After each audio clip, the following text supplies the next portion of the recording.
Just it's just always so lovely to sit with people, even if I'm sitting on my own in some way. It's kind of sitting on my own and not on my own, and that was kind of in a way what was prompting me to think about what I wanted to talk about tonight. Um, and those of you who know me well, know that I have a part of my brain that I call the hallmark part of my brain, which is the one that kind of collects sayings and things, and I have them all over the place, lots of different quotes and ideas, because I find other people's words so evocative sometimes of things that I want to say or feel. And sometimes I find something that really, does something different than just, oh, that's interesting, I'll add it to my collection. And I read this the other day on a wonderful Facebook site called Brain Pickings. Well, it might not be called Brain Pickings anymore, but it's really interesting. And it's a quote from Martin Buber, who is sort of, I knew about his work through the relational aspect of I, thou, how we can be in relationship with each other rather than a kind of objectivity, a kind of authentic relationship. And the quote is, "We live our lives inscrutably included within the streaming mutual life of the universe."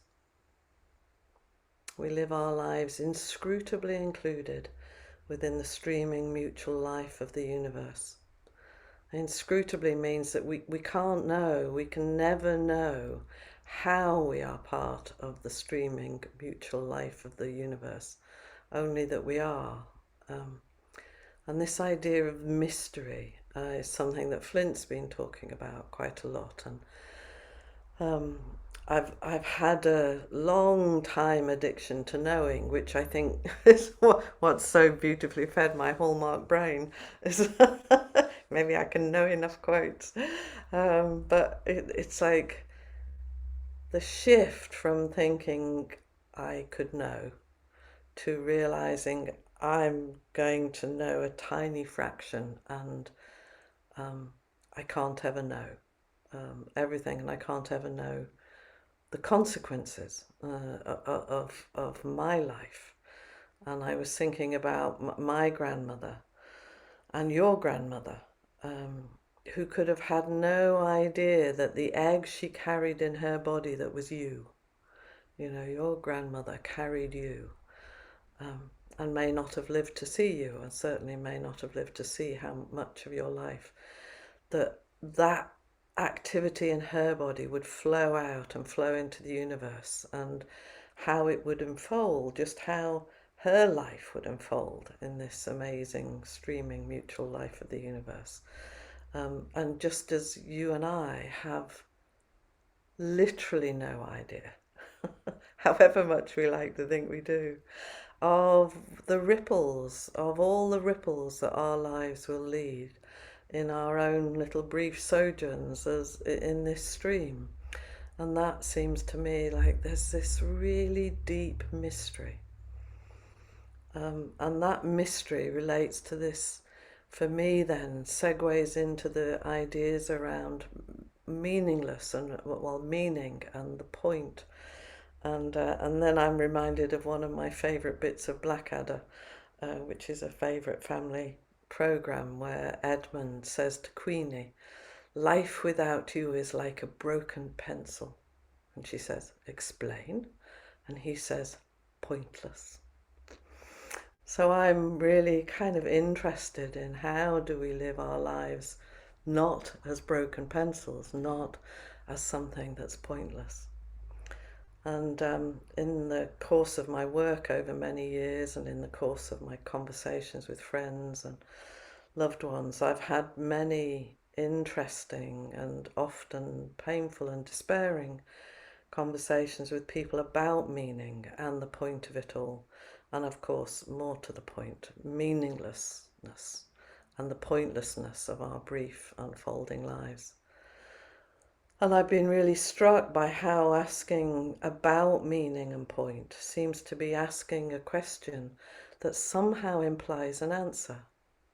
And that somehow from this we might construe that there is a single answer to the question, and that your task might be to find that particular point of your life, or the particular meaning of your life, and that it could be answered, and that not knowing is your particular problem or deficit. And then one of my other favourite writers, Mark Nepo, was writing in his book about courage, and he gave this question of meaning such a beautiful, for me, kind of reframing. And he points out that it's how we hold the question that's important. And he says it's interesting that the question, what does it mean in Spanish, ¿qué quiere decir?, literally translates as, what does it want to say? What does it want to say? The difference inherent in the Spanish view is that whatever holds meaning is alive and has its own vital authority, and therefore demands to us to be in relationship to it in order to learn its meaning.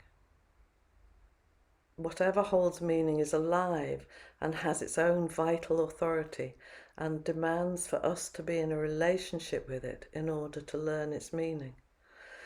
The English view readies us to apprehend meaning, while the Spanish view readies us to experience meaning.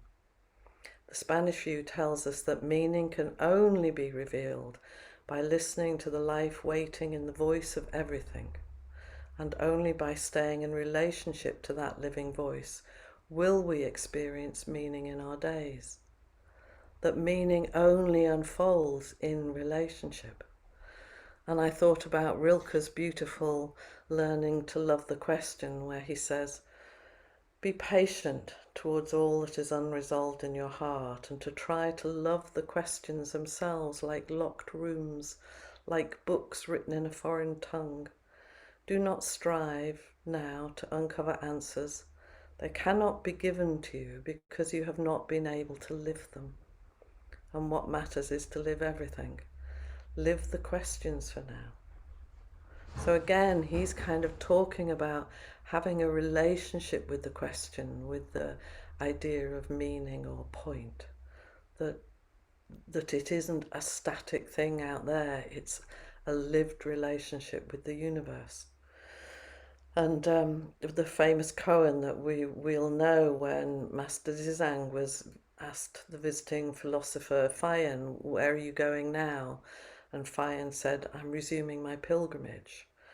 And Zizang said, why do you go on pilgrimage? And Fayen said, I don't know. And Zizang said, not knowing is most intimate. Not knowing the meaning, not knowing the point, but staying close is what's most intimate. So what happens if we move away from a question with an answer? What's the point? What's the meaning? What's the meaning of my life? What's the meaning of all of this?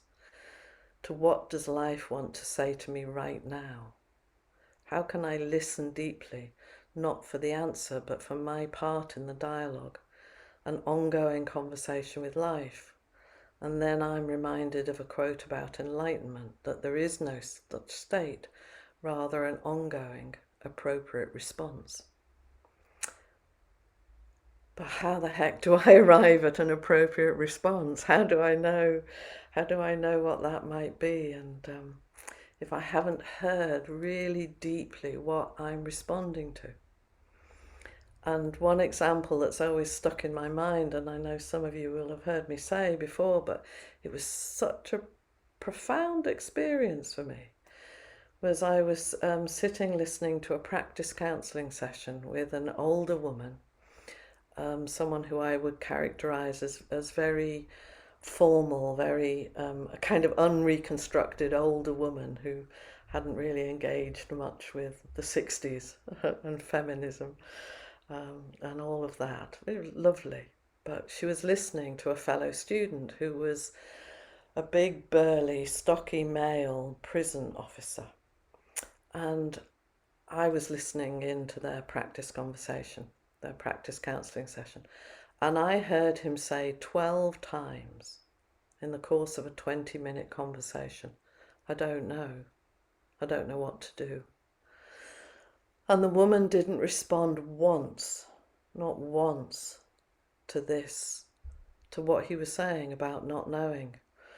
And afterwards, I can't, like, did you not hear that? Did you not think that was important, that what he was saying, that he didn't know?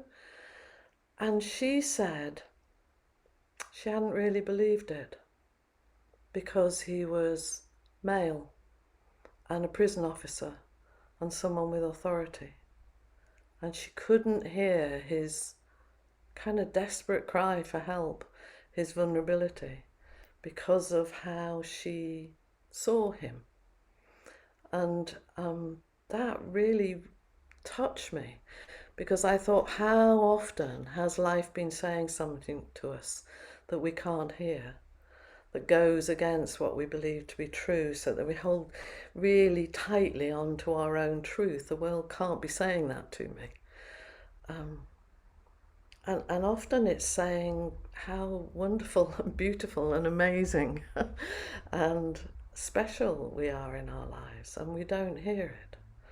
And we don't attune to it. We don't allow ourselves to hear it. And we hold on to our very, very understandable narratives of loss and lack and betrayal or hopelessness or powerlessness or wrongness, or all the different stories that we carry about ourselves. And they will carry their own truths. But when we privilege one aspect of our experience, then our need to be that solid thing, that continuous thing, means that our confirmation bias seeks out. It goes hunting. It's like a little truffle dog, and it'll always find the truffles.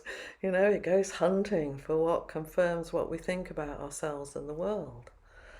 And somehow our practice of sitting kind of might start creating more space for us to hear maybe other truths that the universe is telling us. What if meaning is a verb, an ongoing involvement in whatever life is offering us, not a single response, not a static thing. And like all things, meaning and point are subject to flux and change. There's a beautiful poem by Mark Nepo, which I'm sure many of you will know, called Accepting This, and the part in it that I love is, the dream is awakened when thinking I love you, and life begins when saying I love you, and joy moves like blood when embracing others with love. Ultimately, we are all small living things awakened in the stream, not gods who can carve out rivers. Like human fish, we are asked to experience meaning in the life that moves through the gill of our heart. Like human fish, we are asked to experience meaning in the life that moves through the gill of our heart. Again, it's that sense of the relationship with our life is where the meaning emerges, if we have time and space to really listen to it. And I would say that for me, I didn't know or experience much at all of this essential belonging for most of my life.